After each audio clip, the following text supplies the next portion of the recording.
জুলাই যুদ্ধে হাসনাত আব্দুল্লাহ।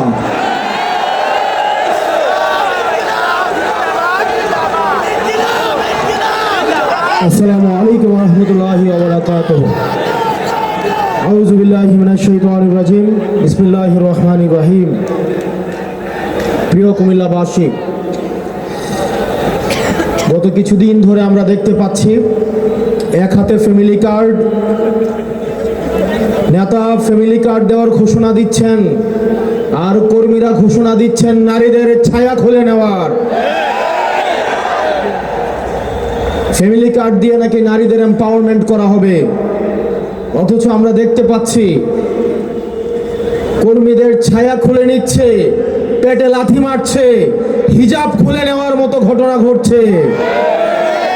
প্রিয় কুমিল্লাবাসী, এই ধরনের দ্বিচারিতা 24 পরবর্তী বাংলাদেশের মানুষ স্পষ্টতই প্রত্যাখ্যান করেছে, যেটির প্রাতিষ্ঠানিক স্বীকৃতি পাবে 12ই ফেব্রুয়ারি ইনশাআল্লাহ।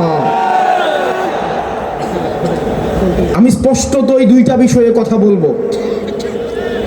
এক নম্বর বিষয়, যেটা নিয়ে মানুষ কথা বলে না, মিডিয়ার দ্বিচারিতা। মিডিয়া খুব সূক্ষ্মভাবে মানুষের কনসেন্ট ম্যানুফ্যাকচার শুরু করেছে। আপনি দেখবেন, বিশেষ করে যেসব মিডিয়া জুলাইয়ে দৌড়ানির উপরে ছিল, সময় টেলিভিশন, 71 টেলিভিশন, ডিবিসি, তারা বিএনপির ঠিকাদারি নিয়েছে। অথচ গত 17 বছর ধরে এই টেলিভিশনগুলাই টকশোতে, নিউজে তারেক জিয়াকে দেশদ্রোহী বানানোর চেষ্টা করেছেন। বিএনপি আজকে তাদের কোলে উঠে বসেছে। বিএনপি বিশ্বাস করেন কিছুদিনের মধ্যেই এই মিডিয়াগুলো আপনাদের পেটে এবং পিঠে ছুরি মারার জন্য রেডি হয়ে গিয়েছে। সময় টেলিভিশন, 71 এবং ডিবিসি, এই মিডিয়াতে যারা কাজ করেন তারা আমাদের কাছে এসে বলেন, আমরা যদি একটা নিউজ ছাপাইতে যাই, সেখানের হেড অফ নিউজ এবং সেখানের যিনি চিফ থাকেন সেই নিউজ উনি প্রত্যাখ্যান করে দেয়। সাংবাদিকরা এসে আমাদেরকে দুঃখ দুর্দশার কথা বলে। আমরা দেখলাম 71-এর মালিক গত 17 বছর ধরে গুপ্ত এবং শিবির জামাতের পরিচয়ে জামাত শিবিরের নেতা কর্মীদের হত্যা করার বৈধতা উৎপাদন করেছে। অত্যন্ত পরিতাপের বিষয়, 71 টিভির মালিক এখন তারেক জিয়ার অন্তরঙ্গ বন্ধুতে পরিণত হয়েছে। এগুলো খুব দুঃখজনক ঘটনা। ইনশাআল্লাহ আগামীর যে বিপ্লব হবে, এই চূড়ান্ত বিপ্লব হবে এই দালাল মিডিয়ার বিরুদ্ধে। দ্বিতীয়ত, প্রশাসনের যে ভাইয়েরা রয়েছেন, মিলিটারিতে যারা চাকরি করেছেন, আপনাদের প্রতি মানুষের যে অনাস্থা তৈরি হয়েছে, সেই অনাস্থা পুনরুদ্ধারের সময় হচ্ছে এই নির্বাচন। এই নির্বাচনের মধ্য দিয়ে পুলিশ প্রশাসন এবং মিলিটারি, আপনারা জনগণের বন্ধু হয়ে উঠুন। আপনারা কোনো দলের নয়, আপনারা বাংলাদেশের 20 কোটি জনগণের। আমরা আপনাদের কথা দিচ্ছি, আপনারা বিএনপি হওয়ার দরকার নাই, আপনারা জামাত হওয়ার দরকার নাই, গুলশানে লাইন দেওয়ার দরকার নাই, ধানমন্ডিতে যাওয়ার দরকার নাই, মগবাজারে যাওয়ার দরকার নাই। আপনাদের বৈধতা কেবলমাত্র জনতা। আপনারা বেনজির হারুনের ঘটনা ভুলে যায়েন না, আপনারা ওসি প্রদীপের ঘটনা ভুলে যায়েন না, আপনারা ডিবি হারুনের কথা ভুলে যায়েন না। প্রিয় পুলিশ ভাই, প্রিয় মিলিটারি ভাই, প্রিয় সেনাবাহিনী, আপনাদের কাছে আজ একটা মহান দায়িত্ব এসে পড়েছে। আপনারা কত স্বচ্ছ, নিরপেক্ষ এবং অংশগ্রহণমূলক নির্বাচন জাতিকে উপহার দিতে পারেন, সেটার মধ্যে আপনাদের আস্থা ফিরে আসবে। আপনারা কোনো দলের গোলামি করার দরকার নাই। যাতে আপনাদের দিকে তাকিয়ে আছে। যেভাবে 5ই আগস্ট আপনারা জনতার কাতারে নেমে এসেছেন, ঠিক সেভাবে 12ই ফেব্রুয়ারি জনতার পক্ষ হয়ে আপনারা জাতিকে একটা নির্বাচন উপহার দিবেন। আমরা জনাব তারেক জিয়া রহমানের বিভিন্ন বক্তব্য শুনতে চাই। অত্যন্ত পরিতাপের বিষয়, হ্যাঁ ভোট এবং না ভোট নিয়ে ওনার একটা শব্দ আমরা দেখতে পাই নাই।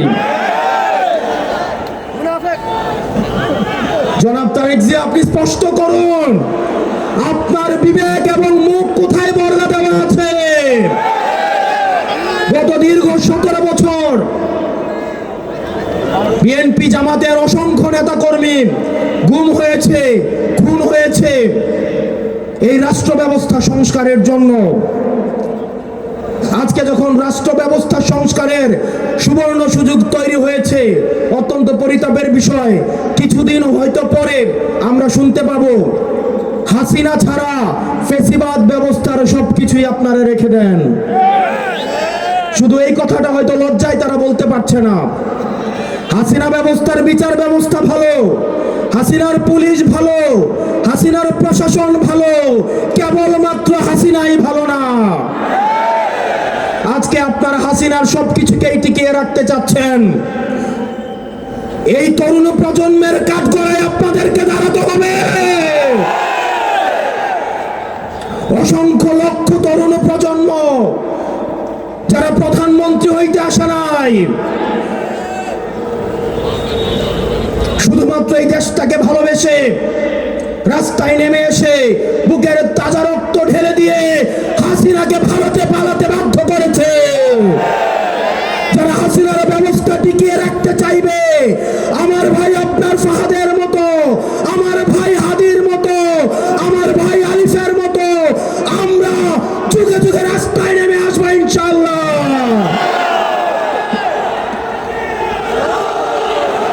বাংলাদেশ স্পষ্টতই দুই ভাগে বিভক্ত।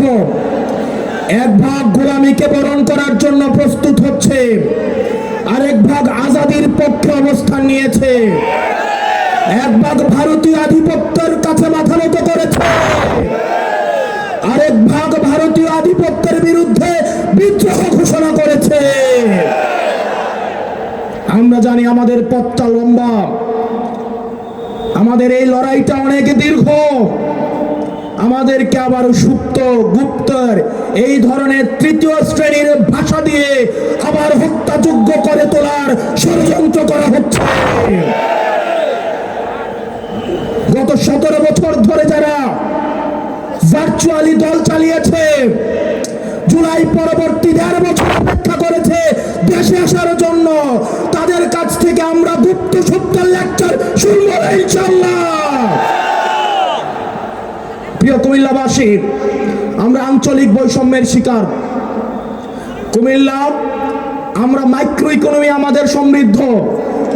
আমাদের রেমিটেন্স যুদ্ধ ভাইয়েরা বিদেশে মাথার ঘাম পায়ে ফেলে কুমিল্লার অর্থনীতিকে সমৃদ্ধ করেছে। আজকে আমির সাহেব এখানে আসছে, কুমিল্লার রাস্তাঘাটে চললে মনে হয় আমরা বাংলাদেশে কোথাও নাই, আমরা আফ্রিকার কোন এক দুর্ভোগ কোন এক অঞ্চলে আমরা রয়েছি। আমরা আপনার মুখে প্রতিশ্রুতি শুনতে চাই, কুমিল্লার এই মাইক্রো ইকোনমিকে, কুমিল্লাকে সব সময় বলে আঞ্চলিক বৈষম্যের শিকার হতে হয়েছে। অথচ কুমিল্লার হাতেই, কুমিল্লার ছেলেদের হাতেই হাসিনাকে দেশ ছেড়ে পালাতে বাধ্য হতে হয়েছে।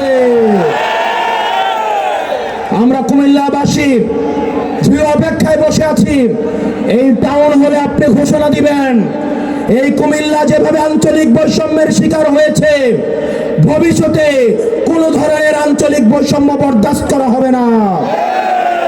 এবং আমাদের এই 11 দলীয় ঐক্যবদ্ধ জোট ক্ষমতায় গেলে আমরা 1 মাসের মধ্যে কুমিল্লাকে বিভাগ ঘোষণা করব। ইনকিলাব ইনকিলাব ইনকিলাব ইনকিলাব। আমার ভাই হাদিকে মেরে ওরা মনে করেছিল হয়তো হাদি মরে গিয়েছে। হাদি ভাই উপর থেকে দেখছেন এক হাদি দেহত্যাগ করেছে, কিন্তু লক্ষ হাদি আজকে এই কুমিল্লার প্রান্তরে আজকে অবতীর্ণ হয়েছে। We want justice. We want justice. We want justice. আসসালামু আলাইকুম ওয়া রাহমাতুল্লাহি ওয়া বারাকাতুহু। সাবেক এমপি অধ্যাপক মিয়া গোলাম পরোয়ার।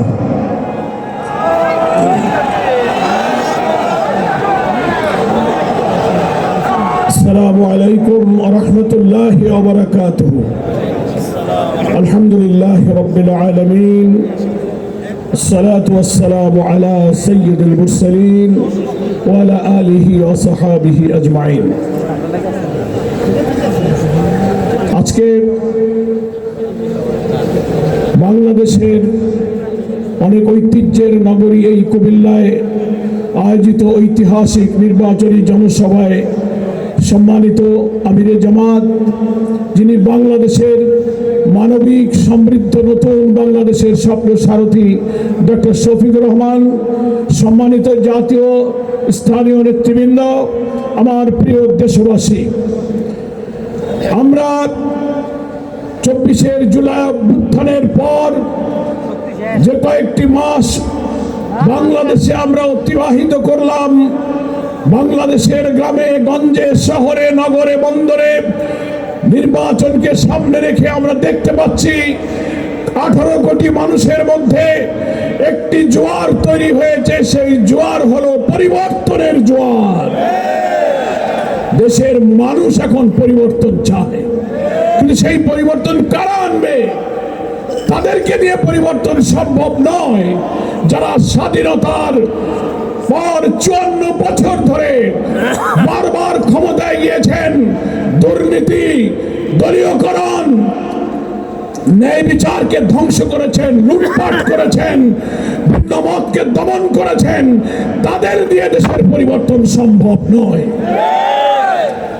সেই কারণে বাংলাদেশ জামাত ইসলামী সহ 6টি ইসলামী দল জুলাই চেতনার শানিত জুলাই যোদ্ধাদের নেতৃত্বে এনসিপি, বীর মুক্তিযোদ্ধা ডক্টর কর্নেল আলী আহমদ বীর বিক্রমের নেতৃত্বে এলডিপি সহ দেশপ্রেমিক কয়েকটি দল 11 দলীয় ঐক্যের মধ্য দিয়ে আমরা নির্বাচনে যাচ্ছি। এই 11 দলীয় নির্বাচনী ঐক্যে যেমন ইসলামী চেতনা, জুলাইয়ের চেতনা, তেমনি মুক্তিযুদ্ধের চেতনাকে আমরা ধারণ করেছি। এই চেতনাকে ধারণ করে আমরা আগামী দিনের সমৃদ্ধ বাংলাদেশ গড়তে চাই। সংগ্রামী দেশবাসী, সেই রাষ্ট্র হবে কল্যাণ রাষ্ট্র।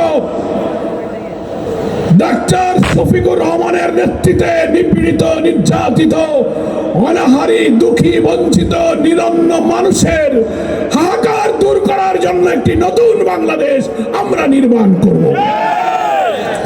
সংগ্রামী দেশবাসী, একটি রাজনৈতিক দল যারা অতীতে দেশ শাসন করেছেন, 3টি দল দেশ শাসন করেছেন, কেউই দুর্নীতি, দলীয়করণ, ভিন্ন মতের উপরে দমন, সব ক্ষেত্রেই তারা অভিযুক্ত হয়েছেন।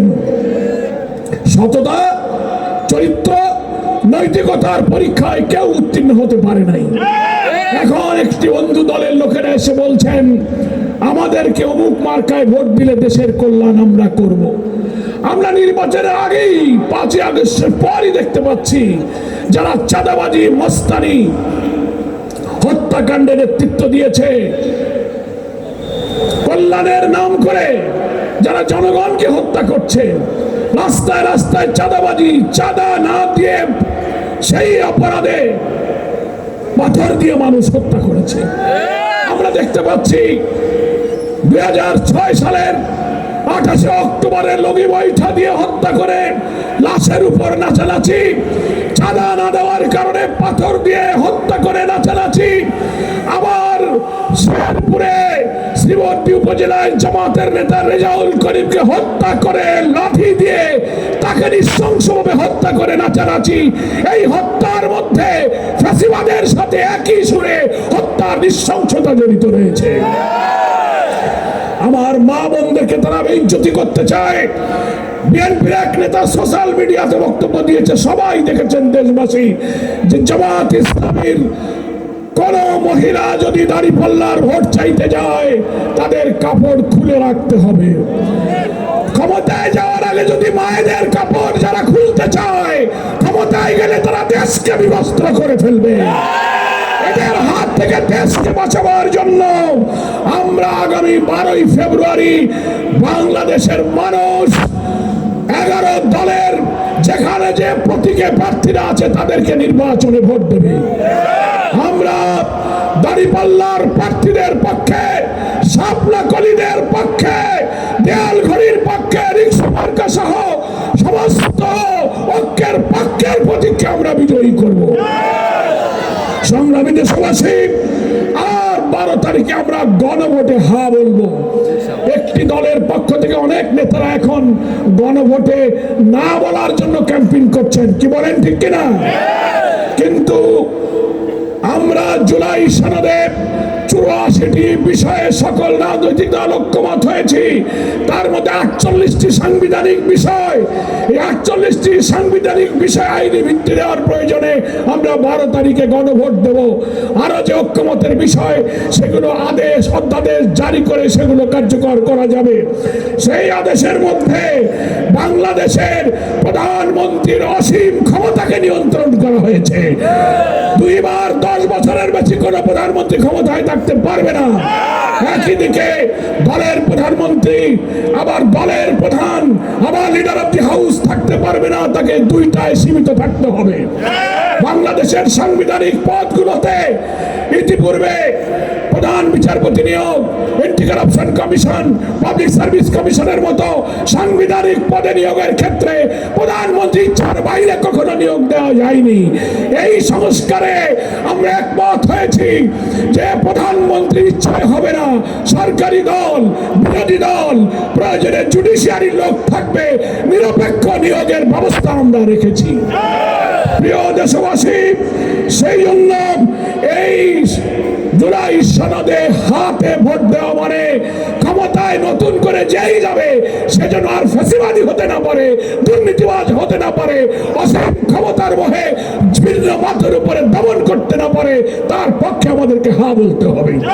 যারা নার পক্ষে ক্যাম্পেইন করছেন তারা দুর্নীতির পক্ষে, ফ্যাসিবাদের পক্ষে, কর্তৃত্ববাদী শাসনের পক্ষে, ভিন্নবাদকে দমনের পক্ষে তারা কথা বলছেন। তাই আমরা 11 দল, একদিকে 11 দলের দলীয় প্রতীকে ভোট দেবো, অপরদিকে 12 তারিখে আমরা হাতে ভোট দিয়ে আমাদের জুলাই সনদ, রক্ত দিয়ে তৈরি করা জুলাই সনদকে হা বলবো। বিদ্যমান রাষ্ট্র কাঠামো পরিবর্তন করে নতুন রাষ্ট্র কাঠামোতে দুর্নীতি, বৈষম্য, দলীয়করণকে চিরবিদায় দিয়ে সমৃদ্ধ মানবিক বাংলাদেশ ডাক্তার শফিকুর রহমানের নেতৃত্বে ইনশাআল্লাহ এগিয়ে যাবে। সকলকে ধন্যবাদ। আল্লাহ হাফেজ। বাংলাদেশ জিন্দাবাদ। করছে বাংলাদেশের জামাত ইসলামের সম্মানিত নায়েব আমির, কুমিল্লার কৃতি সন্তান, সাবেক এমপি ডাক্তার সৈয়দ আব্দুল্লাহ মোহাম্মদ তাহের।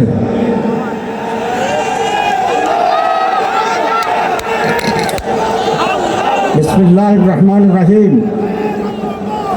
নাহমাদুহু ওয়া নুসাল্লি আলা রাসূলিহিল কারীম। মাননীয় সভাপতি,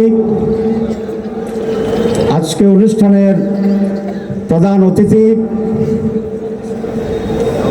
যাকে নানাভাবে নানা অভিধায় মানুষ আজকে স্মরণ করছে। গতকাল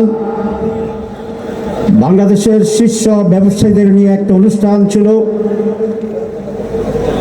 উনি যখন ঢুকছিলেন আমি তার পাশে ছিলাম। অনেক বড় বড় ব্যবসায়ী বলছিলেন আগামী দিনের প্রধানমন্ত্রী।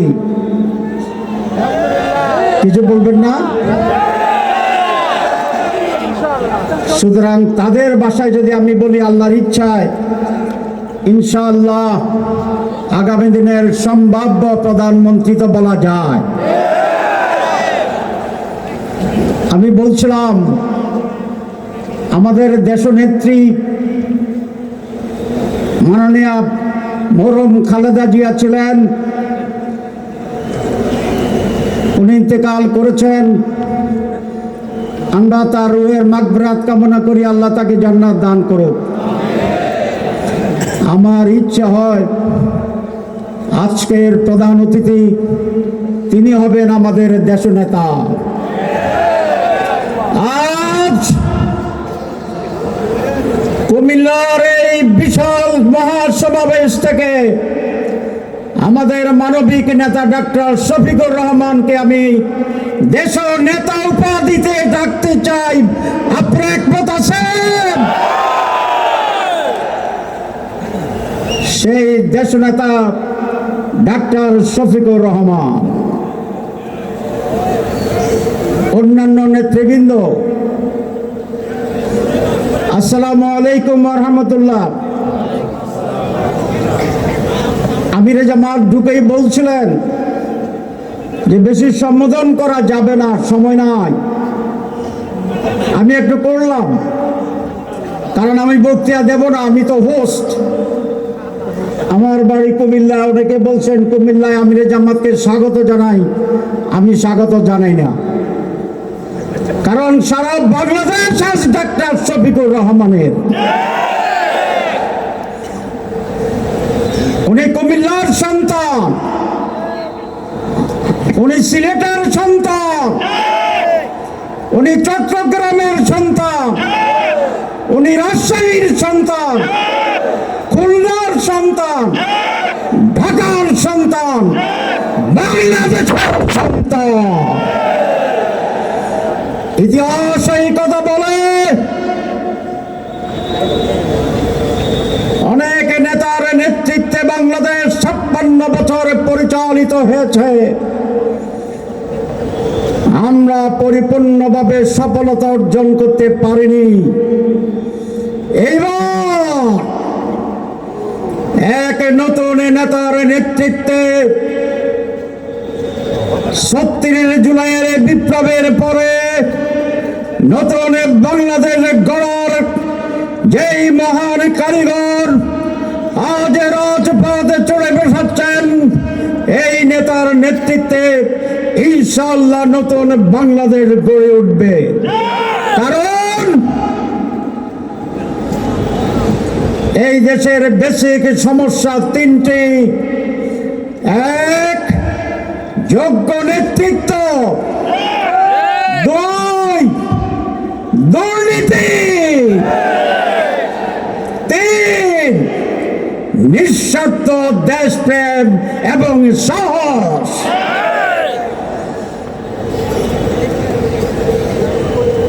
দুর্নীতি দূর হবে ইনশাআল্লাহ এই নেতার নেতৃত্বে। সুতরাং এই নির্বাচন ক্ষমতার পালাবদলের সাধারণ কোন নির্বাচন নয়। এই নির্বাচন এই দেশের জাতির ভাগ্য নির্ধারণী নির্বাচন। আমরা কি দুর্নীতি দূর করব? দুর্নীতি দূর হবে।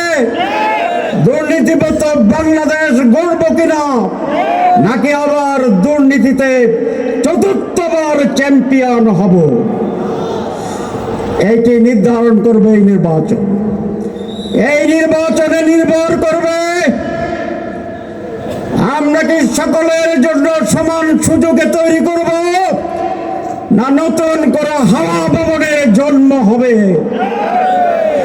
হাওয়া ভবন ছিল, আজ বিএনপিকে পরিষ্কার করতে হবে জাতির কাছে। তারা ক্ষমতায় যদি আসে তাহলে হাওয়া ভবন থাকবে কি না।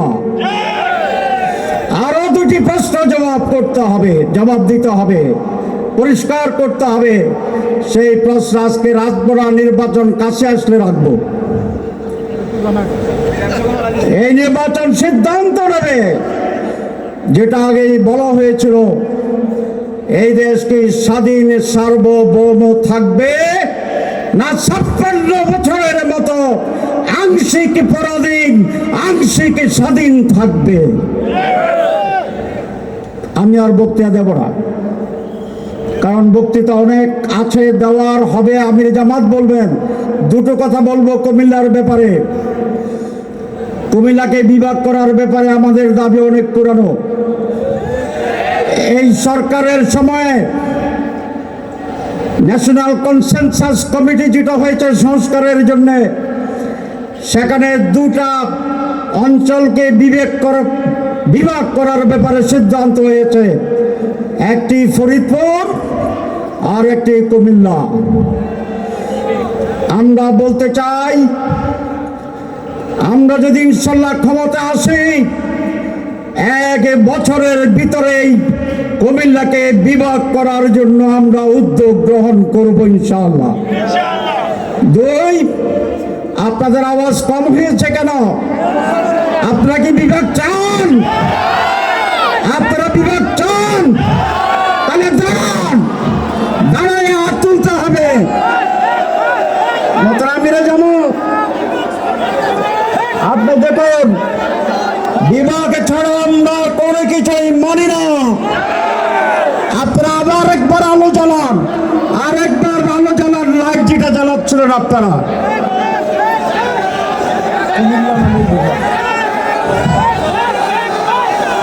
আরো বাকি আছে, এবং এই বিভাগের নাম হবে কুমিল্লা বিভাগ। এই বিভাগের নাম হবে কুমিল্লা বিভাগ। অন্য কোথায় বিভাগ হলে আমাদের কোনো আপত্তি নেই, কিন্তু এইটা কুমিল্লা বিভাগ হবে। আর বিমানবন্দর প্রস্তুত, শুধু সরকারের সিদ্ধান্ত ঘোষণা করা, টাকা পয়সা বেশি খরচ হবে না। এই বিমানবন্দরও চিরেই চালু করার চেষ্টা করা হবে ইনশাআল্লাহ। আপনাদের সবাইকে ধন্যবাদ।